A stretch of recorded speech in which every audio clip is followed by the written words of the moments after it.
Okay. I grew up in a pretty transparent era. I was born in 92, so it was not as much like indoctrination, people opinionated. I went to Chicago public schools, you know. I grew up in a Romanian community. So it wasn't like bad like they make it seem on TV? It's not, because it's very segregated. Most of the deaths happen in very small places. Now it's starting to expand more, considering the fact that the law entities are not following the protocol that they should be to protect people. You have people driving from the south to the north.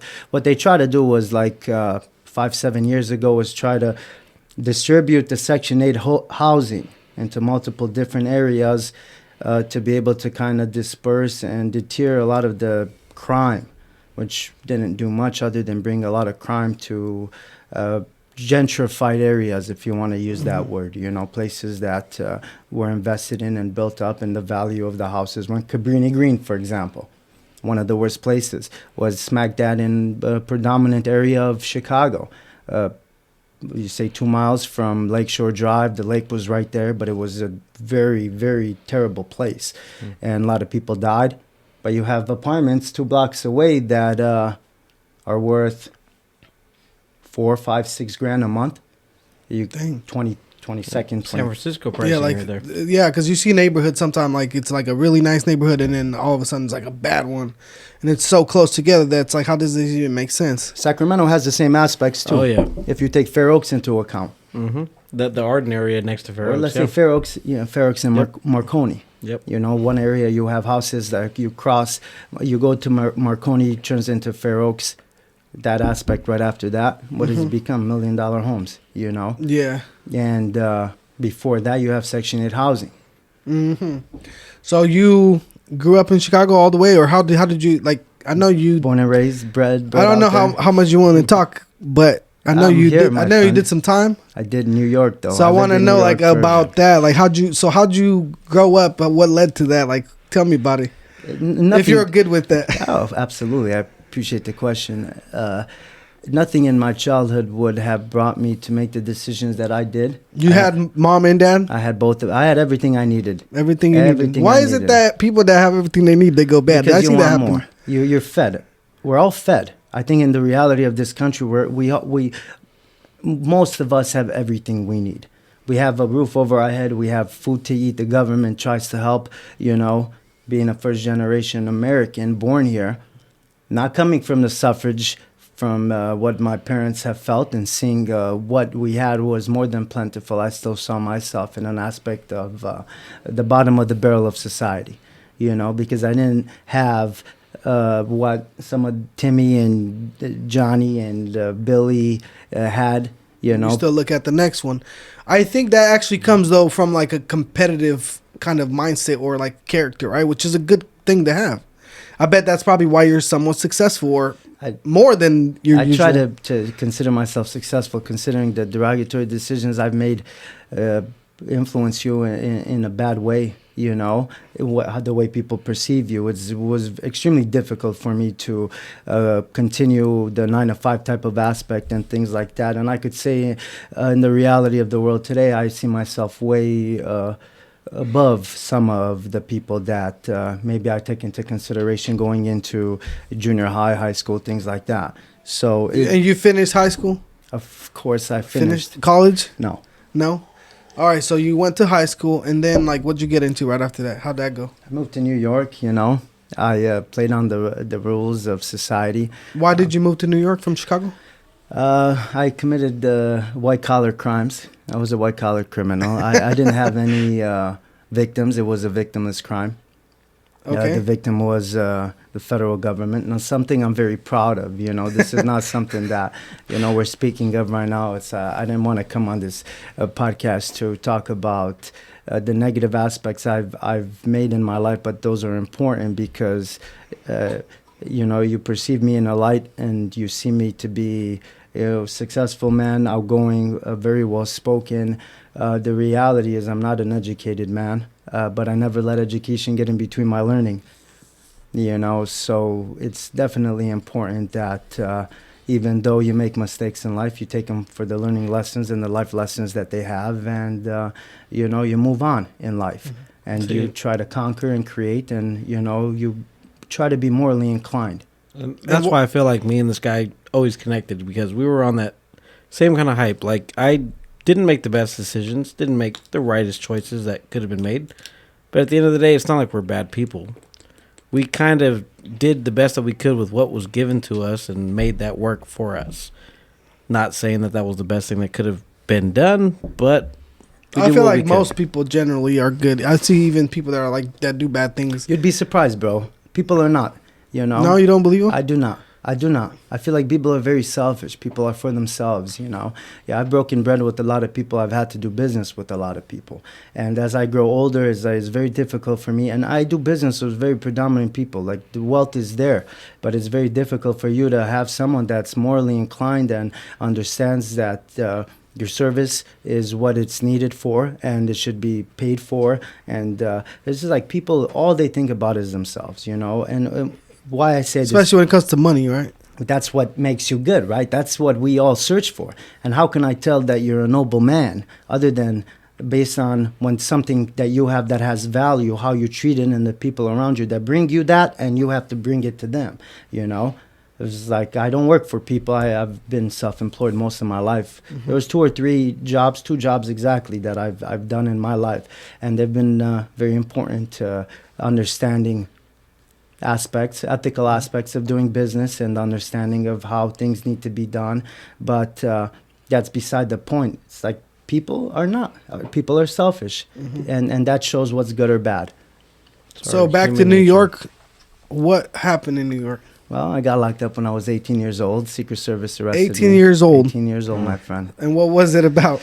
I was a skimmer. I could say, like, they called us bank robbers, electronic bank robbers, you know. You go, you put shit on ATMs, and you steal information. You have the ability to withdraw money from other people's. How does that work? Because Marina got scammed like that, right? Marina went to Bank of America. She saw somebody looking sus behind her.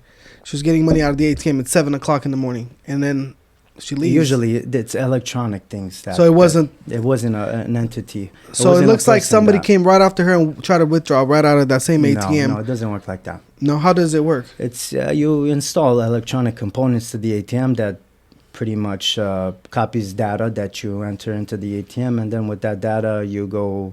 You collect it, and at a separate time you go and withdraw funds that are available in the account. The reality of the situation is that those funds are automatically refunded to you from FDIC or FDIC because insured. The bank is insured. Yes. Yeah, like the other podcast we were talking about how I got robbed by the homeless people around the corner, right?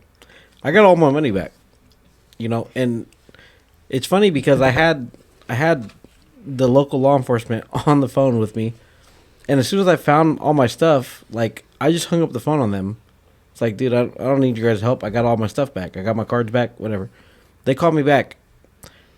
Okay, did you find your stuff? Yeah, I found it. You don't want to press charges on them? No, I got all my stuff back. Like, all my credit card companies are giving me my money back. I don't care. Like, those people already have it terrible.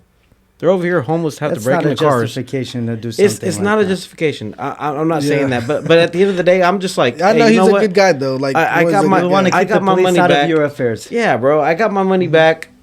I'm gonna get my money back. They've got a little something, whatever.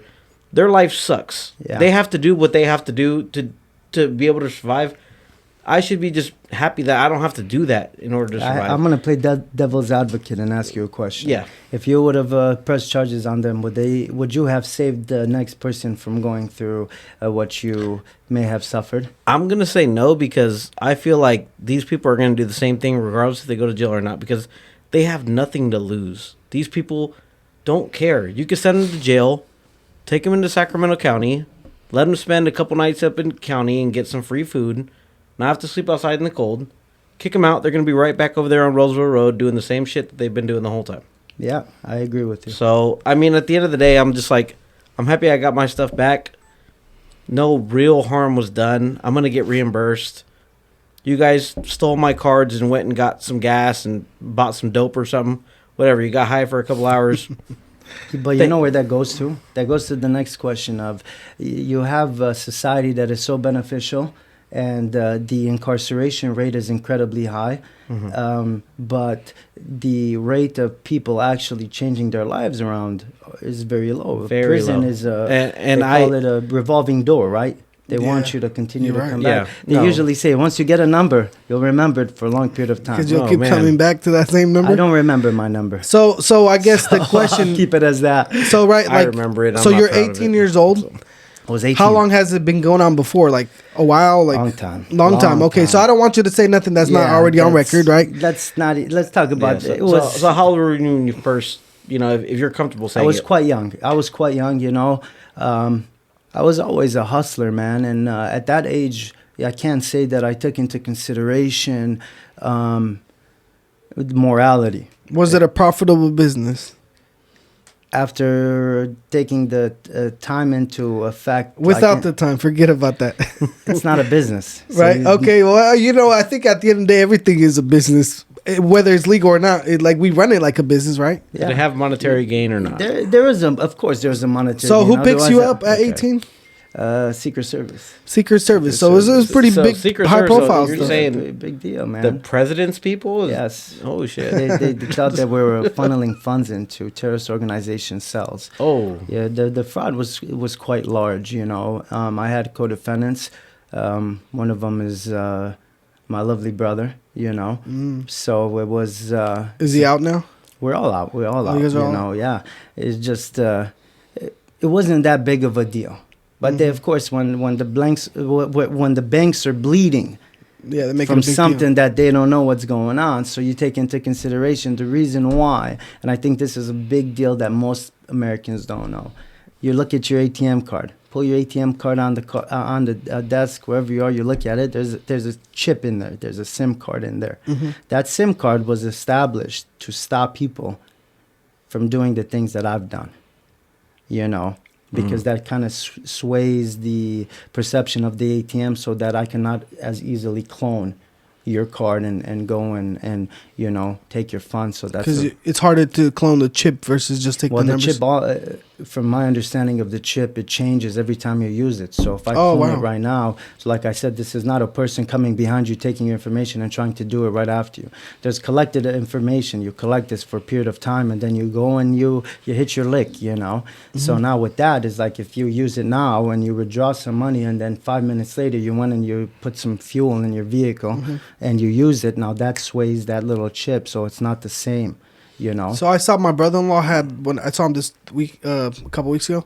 He had this little device thing, and he tapped the card, and with the tap of he just tapped the cards the literally. Yeah, It that's the picked newest up thing it out. picked up all the card numbers that was on his little Okay. device. I was like, what the hell? Yeah, so this is the aspect of that. That's a credit aspect. You can steal people's credit identity fairly easily, but to use it, it's like you're jumping through hoops, and it's this is completely different from what I was doing. But of course, you're up to hackers and scammers, and you're going online. You can easily get hacked. You have these people in India doing the things that they're doing. You have to protect yourself. Yeah. The thing is there's one thing to get robbed, and it's another thing to steal from an entity, because that's how I perceive it, However, it doesn't justify it.